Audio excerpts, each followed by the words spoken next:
2020 has been hijacked by the coronavirus pandemic. However, beyond this crisis, there are other world events that are worth mentioning, which we have to tell you about, and in particular, this one. During the early months of 2020, the United States ended the longest war in its history. Yes, I think almost all of us can remember when and how the war in Afghanistan began. Good evening. Today, our fellow citizens, our way of life, our very freedom came under attack in a series of deliberate and deadly terrorist acts. What I'm sure few expected was an ending like this. After 19 years, a sad epilogue has been reached for two military operations that received such bombastic names as Enduring Freedom and Sentry of Liberty. It's the end of a whole deployment of resources, suffering, and money, so that in the end, freedom in Afghanistan has had little or no lasting effect, and that, well, being a sentry has only been kind of a joke within the framework of America's first new strategy. America first. America first. So the question is, what does this deal between the Trump administration and the Taliban really mean? What role will this affair play in the US presidential election? And most importantly for Afghanistan, how long will peace last? Today on VisualPolitik, we're going to answer all these questions, but before we do, let's take a look back at some history.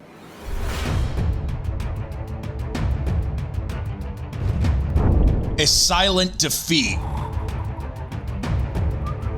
Afghanistan celebrated the centenary of its independence from the United Kingdom in 2019, 100 years of independence as a country. Although in this case we could say that it's all just a bit of hot air. Afghans have been at war for more than 40 years, moving from one conflict to another, and then to another and another. And all these conflicts obviously have consequences. Afghanistan is now Asia's poorest country, and its level of development has gone backwards to 1950 levels.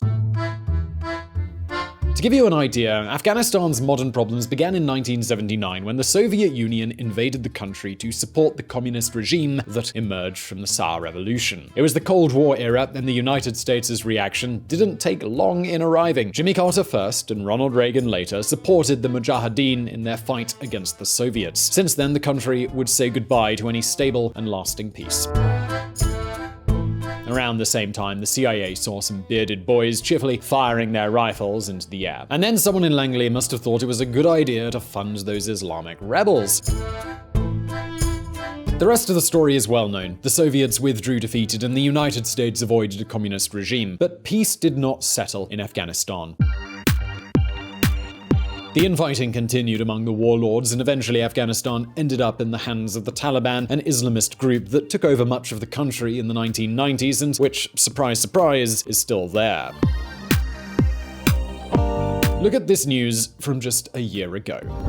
US military stops counting how much of Afghanistan is controlled by Taliban. We know that they established Islamic law, and they had many ideas, and unfortunately, they were all really, really terrible. For example, they banned women from public life and locked them in their burqas and in their homes. They dynamited the Buddhas of Bamiyan, symbols of Afghan heritage, and welcomed Islamic terrorists like Osama bin Laden. So, barely a month before the 9/11 attack, George Bush ordered the start of Operation Enduring Freedom in 2001. Our response involves far more than instant retaliation and isolated strikes.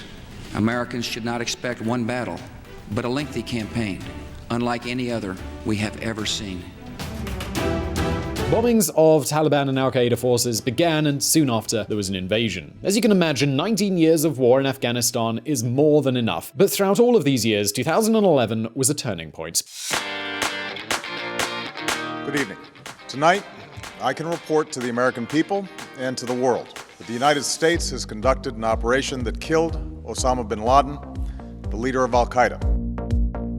When the United States took down Osama bin Laden on May 2, 2011, it was as if the drama that had started on 9/11 had suddenly ended. From that day on, having a US presence in Afghanistan became increasingly uncomfortable and the justification increasingly difficult to understand. That's why the Obama administration drew up an exit plan. NATO and the United States reduced troops on the ground in 2015. Operation Sentry of Freedom had begun. The goal was no longer to fight the Taliban, but to simply train forces loyal to the government and for the Afghans themselves to ensure the security of the country.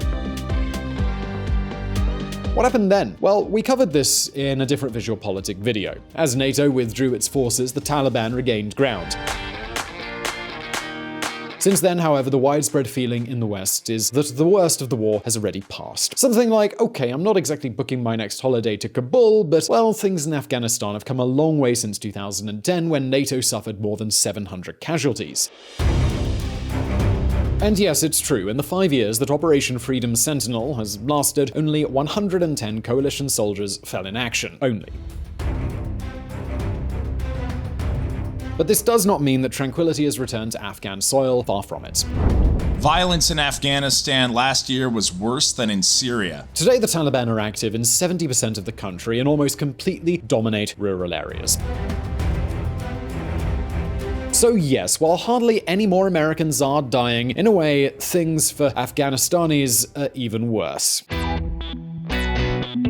The 19 years of Western presence in Afghanistan have served neither to defeat the Taliban nor to create strong democratic institutions to get the country back on track. Today, the Afghan government has no authority in the face of tribal hierarchies. The situation is so complicated that elections were held in September and the results were not known until February, 5 months later. To top it all off, both President Ashraf Ghani and opposition leader Abdullah have claimed victory. Thus, in the absence of one strong government, Afghanistan currently has two equally inoperative governments.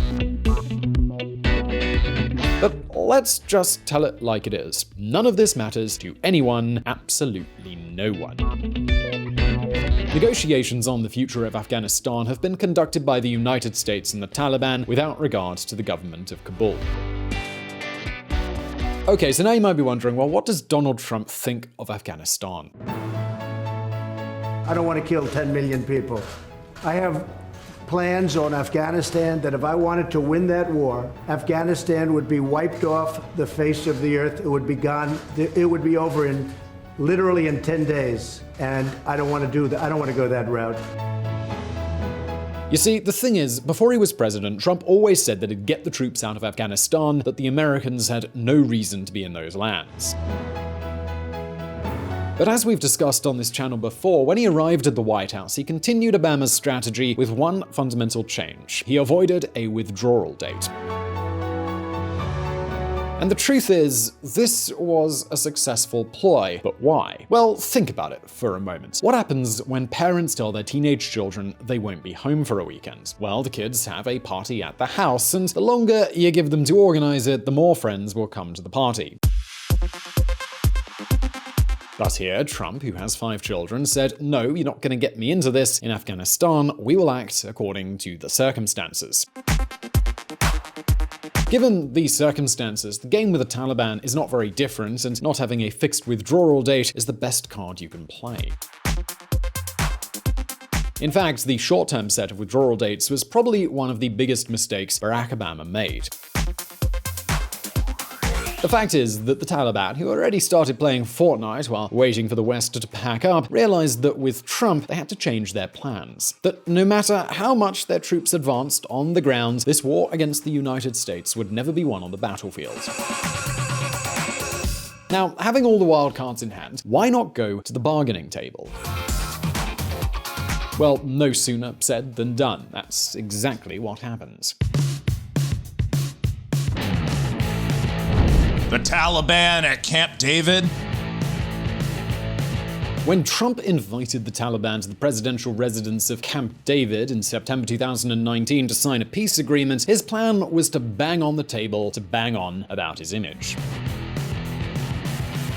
Of course, the image of the Taliban in Camp David, the same place where Egypt and Israel ended 30 years of conflict, all looked very impressive 1 year after the election. Trump would be forever the president who ended the Afghanistan war. Unfortunately for the Afghan people, however, the terms of the agreement made between the United States and the Taliban lead us to think that all this staging has more to do with scripting an image than with the Taliban's evils suddenly becoming good. Proof of this is how complicated the negotiations have been. Take a look.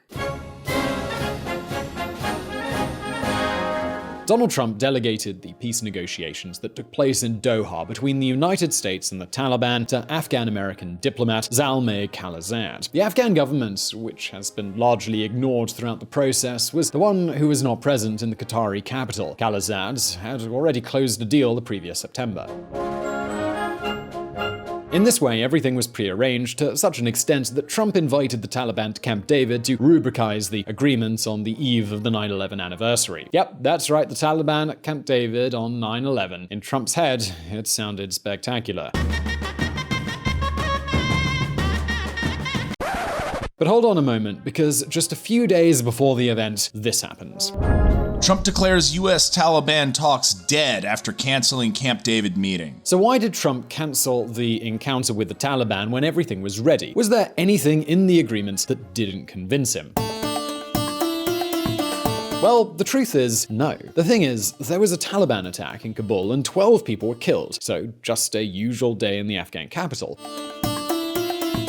But this time, a US soldier died, and in the White House, someone came up with the thought of saying, are we really gonna sign a peace treaty with some guys who are unable to maintain a truce while we negotiate? So the deal came close to falling apart. Of course, the fact that a politician like Trump gave up on the talks in September means that 2 months later, they were negotiating again. What had changed in that time? Well, no, absolutely nothing. The only thing Trump has in his sightline is the coming November election and being the president who finished the Afghan conflict, where more than 2,000 US soldiers have been killed. Further, more than 20,000 have been injured and $1 trillion has been spent. More or less the GDP of a country such as Spain. And let's be clear, at this point, what matters least to Trump is the future of Afghanistan. But what exactly does the agreement say? Well, the peace agreement states that the United States will withdraw all of its forces from Afghanistan within 14 months. In return, the Taliban agrees not to host international terrorist organizations such as Al-Qaeda and Daesh. The Taliban are also being tasked with negotiating Afghanistan's political future with the Afghan government, conversations that are to be accompanied by exchanges of prisoners and hostages on both sides. And yes, I know what you're thinking. The conditions of a Taliban victory seem more like the conditions of a US victory.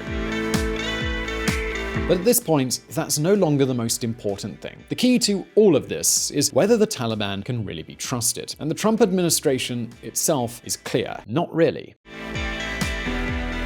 So, do you want to know what the United States asked of the Taliban as a demonstration of goodwill? Well, listen up.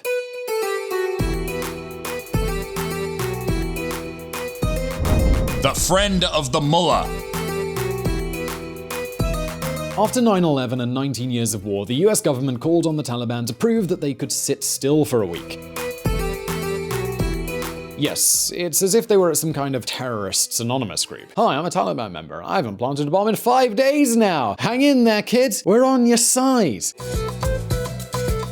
The surprising truth is that according to the Afghan government, during those days violence fell by 80%, enough for the United States, which this time did sign the agreement with the Taliban. Of course, that was February the 29th, and you know what happened 3 days later? Well, no more, no less than this. Taliban resumes attacks on Afghan forces. 5 policemen die. In fact, the Taliban have signed the agreement with the United States but continue to attack Afghan forces. Nor is it much of a surprise because it is what they have done all throughout the peace negotiations. And so, what does Trump say to this? Well, on this matter, the president is in 100% electoral mode, always letting out such stirring phrases as, "The time has come to bring our people home." While the Taliban were attacking the Afghans, the president of the United States said things like this. We've been there for 20 years. Other presidents have tried and they have been unable to get any kind of an agreement. The relationship is very good that I have with the mullah. And we had a good long conversation today and, They want to cease the violence. They'd like to cease violence also. Well, we are about to witness a peace agreement that basically amounts to nothing but a withdrawal regardless of the consequences. Of course, it is not clear in the case of Afghanistan that there is any alternative either. But the question is, will this agreement with the Taliban serve Trump's propaganda? And surely it will. Democrats tried with Obama to win the war by putting 100,000 men on the ground and failed. As a result, Biden cannot brag too much about Afghanistan and also says he was always in favor of reducing troops there. It is also true that abandoning Afghanistan to its own devices does not seem to matter much to Americans in the era of coronavirus. But by now you might be wondering, well, Simon, what does the Afghan government have to say about all of this? After all, the Taliban are continuing their game plan. Attacks on Afghan security forces, car bombs, more attacks. Moreover, things have become so difficult that if a Taliban has a bullet left in the Kalashnikov, he shoots an Afghan policeman over an American soldier. In fact, the police have already withdrawn. Negotiations between the Afghan government and the Taliban were supposed to have begun on March the 10th in Oslo. However, everything is running behind. President Ashraf Ghani and his opponent Abdullah Abdullah are still vying for power. In addition, the Taliban attacks continue. And if this were not enough, there is one more obstacle that will slow the march of progress. The coronavirus has also now arrived in Afghanistan. Well, at least the latest news indicates progress in the exchange of prisoners and hostages as a starting point to negotiations. Afghanistan prepares to swap 100 Taliban prisoners for 20 security forces. One is the support of US troops who should no longer be there within a year, as agreed by Trump. The other is that the Taliban want freedom for the thousands of their men that NATO, the United States, and government forces have put in Afghan prisons. And of course, under the agreement signed by Trump, the government must release 5,000 Taliban before political negotiations on Afghanistan's future, the real ones, begin. So you can more or less get a sense of who's winning, but now it's your turn. Do you agree with Trump's formula for finishing the Afghanistan war? Leave your answer in the comments section below, and I really do hope you enjoyed this video. Please do hit like if you did, and don't forget to subscribe for brand new videos. Also, please do check out our friends at the Reconsider Media podcast. They provided the vocals in this episode that were not mine. Also, this channel is possible because of Patreon and our patrons on that platform. Please consider joining them and supporting our mission of providing independent political coverage. And as always, I'll see you in the next video. And if you want to learn more about politics and hear even more of my lovely voice, you can join us at Reconsider Media. We have a podcast at reconsidermedia.com/podcast. See you there.